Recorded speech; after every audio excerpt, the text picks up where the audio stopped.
Normalmente, os pais, né, não vou falar só os pais, mas o ser humano em si foca muito no que precisa melhorar. Foca muito no defeito, foca muito nos aspectos negativos. O ser humano tem essa tendência de sempre olhar para o lado ruim e uma dificuldade de olhar pelo lado bom.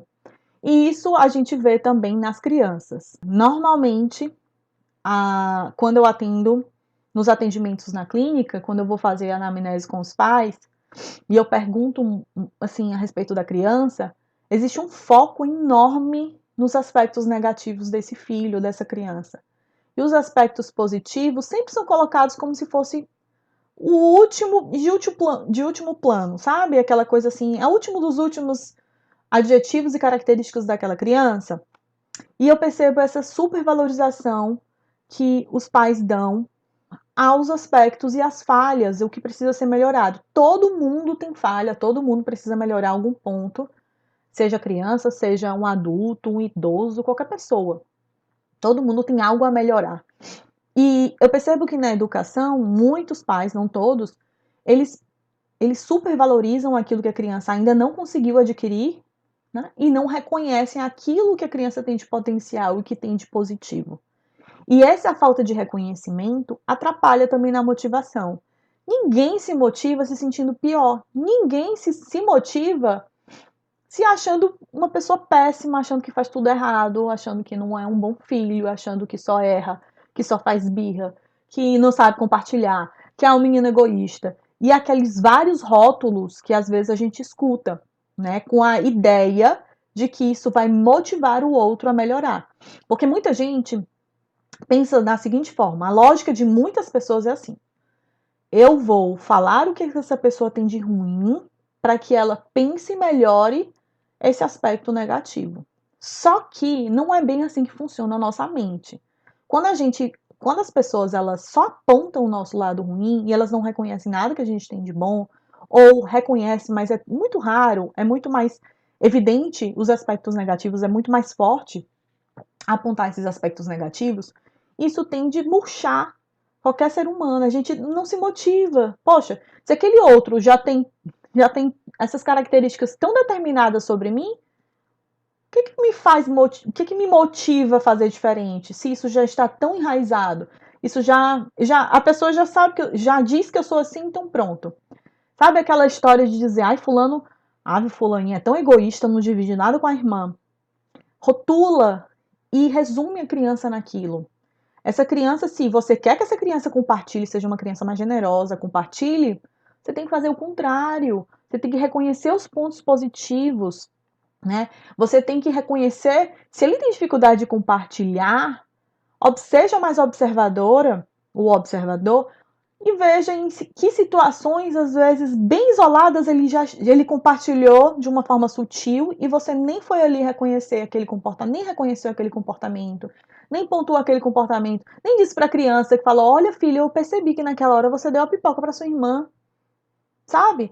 Então as pessoas, elas, normalmente, elas olham e evidenciam tudo que tem negativo. Às vezes aquela criança ela já está tão rotulada como egoísta ou como qualquer outro rótulo, que no dia que ela não no dia que essa criança não dividiu a pipoca com a irmã, aí você confirma a teoria que criou na sua cabeça. Aí você fala assim: olha, tá vendo? Não tem jeito esse menino é egoísta demais, não divide nem a pipoca com a irmã". E aí você reforça isso para a criança e reforça isso na sua mente. Agora, se você pega comportamentos que são sutis dessa criança, e as crianças elas vão demonstrar alguns comportamentos, né, sutis e às vezes passa despercebido, porque normalmente a gente quer focar naquilo que precisa melhorar. E a gente não entende que primeiro a gente reforça aquilo que essa criança tem de positivo e pelos caminhos e pelas beiradas, né, devagarzinho a gente vai moldando e ensinando aquilo que precisa ainda ser melhorado, tá?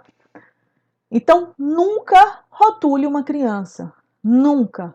Rotular uma criança é um crime. Eu não estou dizendo que é um crime de uma forma judicial, mas é um crime para o psicológico dessa criança. Se você determina que essa criança é egoísta, que essa criança ela é chorona, ela é birrenta, ela é malcriada, ela é isso, ela é aquilo, qual é a motivação que esse menino tem de querer provar o contrário se você já disse que ele é assim? Ele é assim e acabou. E aí entra um outro ponto que é muito importante a gente ter atenção, é a gente sempre focar mais no comportamento do que na própria criança. Ou seja, se a criança tem atitudes, né, que indicam, né, às vezes um egoísmo, indica de alguma forma que essa criança ela não tem uma dificuldade de compartilhar, olhe como um comportamento. Então, ao invés de você dizer para a criança que essa criança é egoísta e que na verdade não, a gente não define ninguém por conta de comportamentos isolados, ainda mais uma criança que está em seu desenvolvimento, a gente pode falar, poxa, a gente pode, fulaninho, a gente pode ser generoso com o outro, vamos tentar dividir a pipoca, né? Então a gente traz aspectos do que a gente pode melhorar e nunca trazendo aspectos e casando e colando como um adesivo nessa criança, como se fosse uma característica que ele precisa melhorar e achando que o rótulo vai estimular, vai impulsionar essa criança a ter uma outra atitude. Não impulsiona ninguém, inclusive não impulsiona nem adulto. Se você for todo o tempo rotulado de alguma coisa, qual é o intuito que você tem de fazer diferente?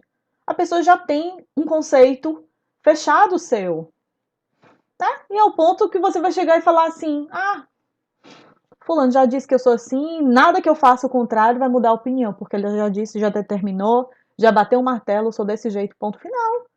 Não é à toa que tem tantos adultos, né, que foram rotulados durante a infância, que eles internalizaram conceitos, crenças limitantes, né, crenças centrais sobre si mesmos.